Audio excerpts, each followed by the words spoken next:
All right, so we're diving into something pretty interesting today. This YouTube video from the Ring of Fire called Joe Scarborough Struggles to Defend Backing a Mentally Declining Biden. Yeah, sounds spicy. It is, and you know what really got me about it was this question of like, why did someone like Scarborough seem to kind of change his tune on President Biden's, mental fitness? Right. And what was behind that initial support? What was going on there? Hmm. That's really what we're going to try to figure out as we go through this video and break down its arguments. Sounds good. Let's do it. So right off the bat, the video focuses on how Scarborough seems to be in a different position now, right? Yeah, it makes it sound like he's kind of scrambling to explain, his past statements about Biden being totally fine. Right, like trying to backpedal. Yeah, they even point to this alleged statement he made about seeing Biden and thinking everything was great, Huh. implying that he was like totally blindsided by any idea that Biden's, declining mentally. Interesting. So they're setting up this contrast between Scarborough being confident about Biden before and now seemingly having doubts. Exactly. And then the video goes on to say, I know Biden's out of office and he's free to go retire here. Which, of course, isn't true. Right. Biden's very much still the president. Yeah, but I think the point they're trying to make is that something's off, right? Yeah, like what Scarborough was saying before doesn't match up with what they see as the reality now. Right, and that discrepancy is the foundation for the whole argument they build in the video. Makes sense. They basically say that people like Scarborough are just so drawn to celebrity. Okay, so it's not just about Scarborough, it's a bigger thing. Exactly. They're saying it's a problem with how some media figures operate. They claim that getting invited to places like the White House or Mar-a-Lago is like this huge validation for them. Like it influences how they see things. Yeah, and they make their whole lives revolve around this access. Wow. It's like they start thinking they're something more important just because they rub shoulders with the elite. Huh, this is getting a little cynical, isn't it? Maybe a bit, but it's a point of view.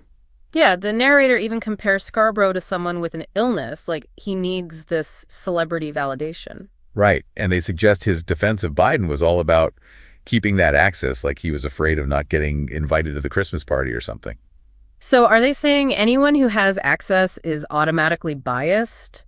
That's the question, isn't it? Yeah, where's the line between, professional networking and this supposed illness they're talking about? It's definitely a tricky thing to unpack. Yeah, I mean, it makes you think about how being close to power could affect someone's judgment and what they say publicly. Right, it's like the concept of access journalism, right? Where journalists might go easy on their sources to stay in their good graces. Exactly. But this video takes it a step further, suggesting that some people are almost dependent on that access for their own sense of worth. Then the video shifts to talking about Scarborough's political journey, how he went from right to left and then supposedly back again. And the narrator throws out two reasons for this money and the need to be in the center of celebrity. Interesting. It would be helpful to have more specific examples to back up those claims, though. I agree, but it does tie back into the main point they're making, that these shifts aren't about deeply held beliefs. Right. It's all about staying relevant and connected to the powerful people. Exactly, no matter what side they're on. Then they contrast this with their own position, saying, I don't have pictures on my wall, implying they're not chasing fame. Interesting. So back to Biden's mental fitness. The video shares the narrator's gut feeling that something's not right, something's not normal with Biden. Yeah, they even point to a specific debate performance as the turning point. Saying anyone who kept defending Biden after that was lying to their audience and even to themselves. That's a pretty serious accusation. It is. It really calls into question the honesty of some media figures. And they seem really frustrated by it, asking, why do we forget about it so much? Why do we let him do this? Yeah, it highlights the lack of accountability and how important issues might get swept under the rug. Definitely. And then the video offers an explanation for this. They call it the shared dislike phenomenon. Okay, interesting. The idea is that if you really dislike someone, like in this case Trump, it can make you team up with people you wouldn't normally agree with.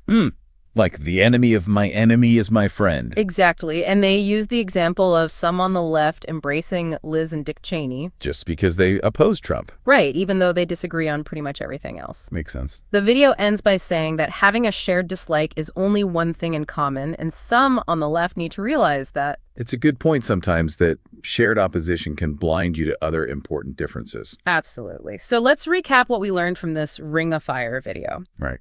First, they argue that Joe Scarborough has changed his stance on President Biden's mental state after defending him before. Second, they claim that Scarborough's initial support was driven by a desire for celebrity access and validation, and that this could be a wider problem in media. Got it.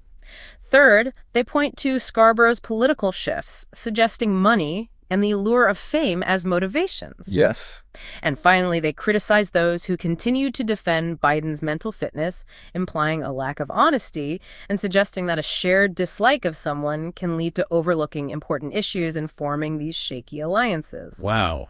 That's quite a lot to unpack. It really is. This deep dive definitely makes you think about all the things that can shape media narratives. Yeah, like how access to power and shared political views can affect what we see and hear. Exactly. It makes you wonder how much the desire for recognition or influence impacts the way information is presented and how we perceive it. It's a question worth pondering, for sure. Absolutely. And not just in politics, but in all areas of public discussion.